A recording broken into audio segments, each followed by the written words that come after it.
This video that I'm about to show you, I think, reflects a deeper problem in our politics and especially our media. And let's talk about President Biden a little bit. Is there anything he's done that you can point to as being good for America? I mean, I hate to say it, don't judge me for this, but I kind of like the whole student loan thing. But again, you know, everybody's gonna pay for everybody's student loans.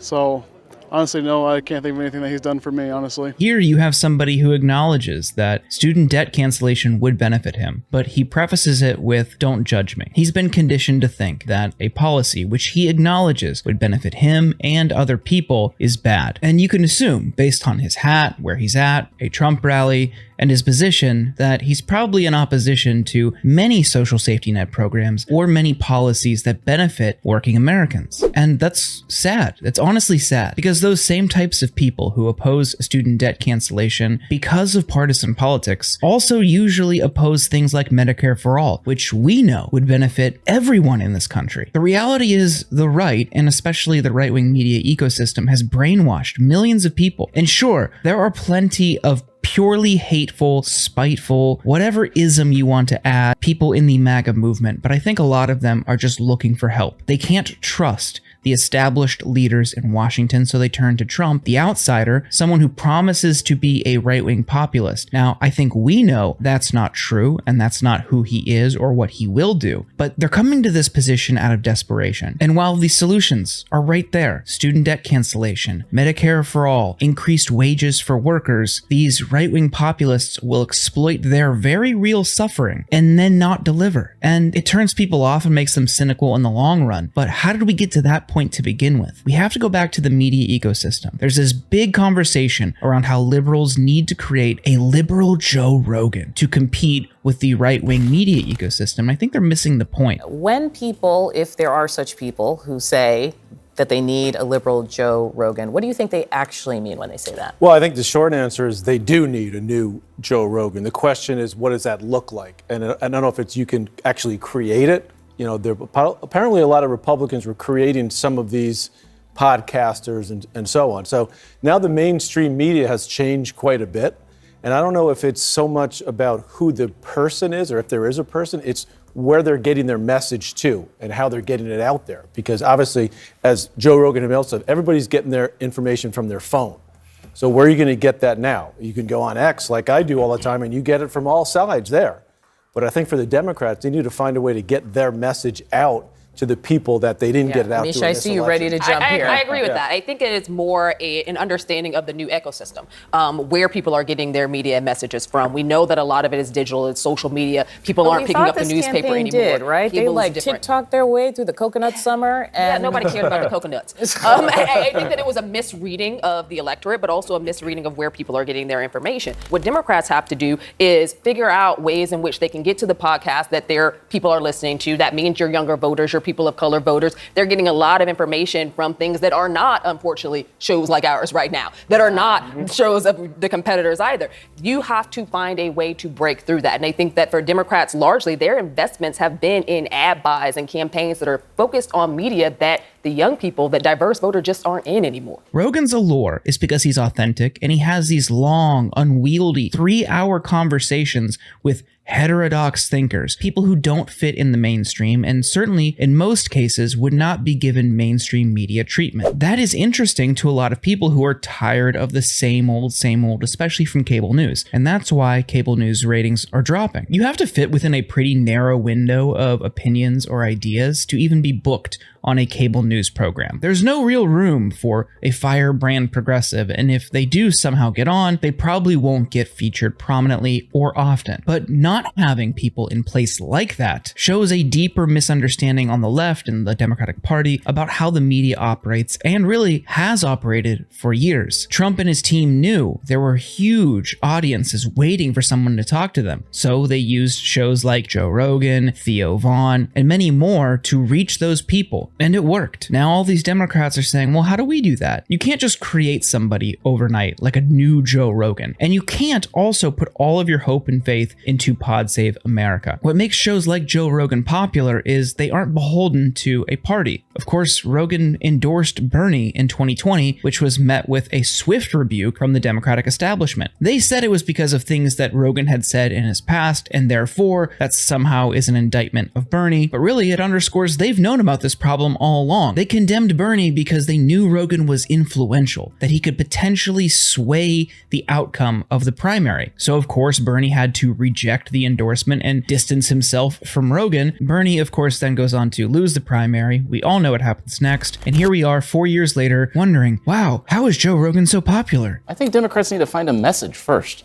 What is their message to voters? That I don't understand. Do they want to be the far left? Do they want to be moderate? Do they want to be, where do they want to land? I mean, it's so inauthentic to me to hear like, we need to find our own, how are we going to create somebody out of thin air? First, they need to find a message and figure out who they are. Now going into the Trump years, the Democratic Party and organizations in its orbit are going to try to recreate the Joe Rogan or alternative media ecosystem for the left. But I think they're going to make some serious mistakes. They're going to look to some of the more successful outlets in the mainstream liberal left. Shows like Pod Save America. And if you listen to Pod Save, I don't hold anything against you. I think plenty of people like it because it gives you good updates on what's happening with a little bit of Democratic spin. But that's not the kind of show that Democrats need to continue to replicate. Content and shows and programming outside of the liberal mainstream is what people truly want. They don't need a list of Democratic talking points, and they all understand that criticism is fair. No one wants to be fed spin. If they wanted spin, they would watch MSNBC, and again, the ratings show that people are not interested in that. They know MSNBC is inauthentic, and they can't bring themselves to watch it, but part of that is because Democrats have a messaging problem, and when MSNBC is one of the more reliable megaphones for Democratic messaging, it's no surprise people aren't tuning in. We just went through a cycle that was largely framed around protecting democracy, and MSNBC has been on Trump's heels every step of the way with every new court proceeding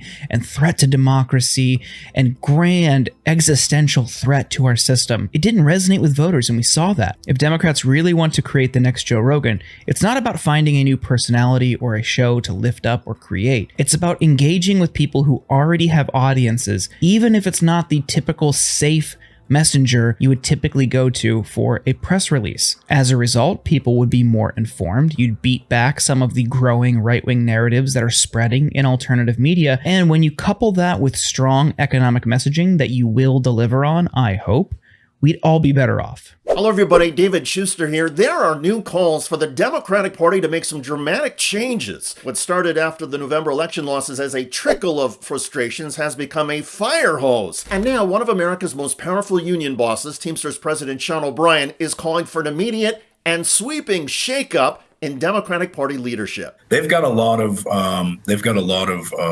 soul searching to do. And look, I said this earlier today in another interview that, the Democrat Party needs to take a look in the mirror and say, maybe Chuck Schumer's time is over. Maybe Dianne Pelosi's time is over.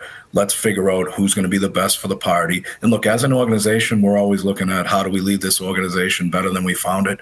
I think that needs to be the focus. Look, we all have pensions for a reason. That's to use them and retire and enjoy your life. Maybe they should take a page out of Joe Biden's book and step aside. Use your pensions and retire, Nancy Pelosi and Chuck Schumer. The issue, in my view, is not the age of Pelosi, who was 84, or Schumer, who was 74, and it's not their appearance. The problem, according to many rank-and-file Democrats, is that the party leadership has ideas that are old or that seem to be a continuation of the status quo. Yes, Democratic leaders have talked about raising the minimum wage, closing the wealth gap, and expanding healthcare, but nothing dramatic has been done in 16 years. There hasn't been a serious legislative proposal or campaign for something big and ambitious like Medicare for all. Bernie Sanders is the only one who ever talks about it, and he is stifled by fellow Democrats. The minimum wage of $7.25 an hour has been stuck there for 15 years. And for all of the talk about making the wealthy and rich pay their share, Democratic leaders seem more worried about going against their Wall Street campaign donors than in taxing them. So the result is a Democratic Party that only seems to stand for protecting the progress that's already been made and taking incremental steps forward or changes at the margins. Here's an example. During the 2024 presidential campaign, Kamala Harris proposed expanding the business startup tax breaks from $5,000 to $50,000. Great idea, and it got support across the political spectrum. But is that the sort of idea that inspires a movement and brings new energy to the Democratic Party? The answer is no. And we saw that in the malaise that many voters felt towards Harris. Most voters viewed her and the Democratic Party as the party of the establishment and a continuation of the status quo. The argument was that Donald Trump is a threat to stability and democracy, but voters wanted change, and the Democrats, instead of promoting big changes, fell flat. The party had been warned that many working-class Americans and people living paycheck to paycheck didn't see much of a distinction between Democratic economic interests and Republicans. Here's prominent public intellectual Dr. Cornel West. Both parties stand in the way of the empowerment of poor and working peoples. Both parties tied Wall Street, militarism, Pentagon, tied to Silicon Valley. What about the 60% of precious Americans of all colors who are struggling every day and month to put food on the table and are hardly doing it, while the 1% is simply tied to their quests for the luxurious life? American democracy not just is at stake, the whole planet, Brother Jake. You know that, man, with fossil fuels. And look at the debt ceiling agreement. We can make a deal with Brother Manchin in terms of his pipeline that will do in not just working class people's spaces, but ecological collapse given what's going on the East Coast. But we can't make a deal with him in terms of voting rights in regard to the filibuster.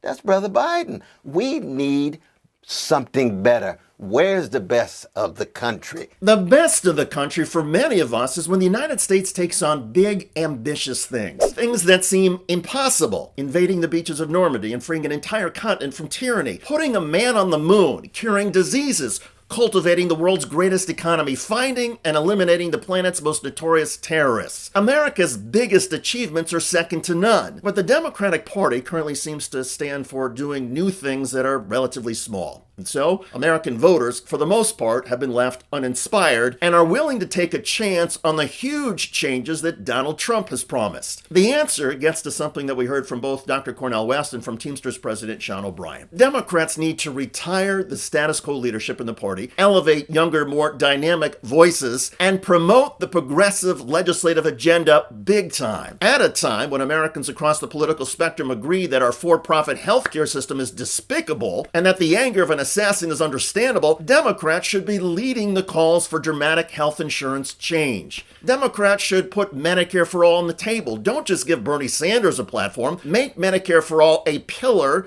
of what the Democratic Party stands for. Introduce legislation, make it a daily topic of discussion and debate, and reclaim the Democratic Party's mantle as the party that wants to make life better for all Americans, not just the wealthiest few. And by the way, polls show that more than 65% of Americans support universal health care. Even a majority of Republicans support Medicare for all. So embracing it is not a huge political risk. It just risks turning off some of the Democratic Party's mega donors from the health and care insurance industry. But the Democratic Party has to make a choice. Continue being beholden to rich and powerful corporate interests and keep losing ordinary Americans, or stand for things that are inspiring and dramatic, create a new enthusiastic political movement, and reinvigorate the Democratic Party. In my view, the choice is easy and clear, but the political establishment in America is tough to dislodge. And there are some Democrats who will privately tell you they would rather have Donald Trump in the White House than lose the Democratic Party mega donors. Money talks, and it is hard to defeat. But Democratic Party election defeats will keep coming, and so much progress that's been made in recent decades will be lost if the Democratic Party does not change. I'm David Schuster. Thanks for joining us.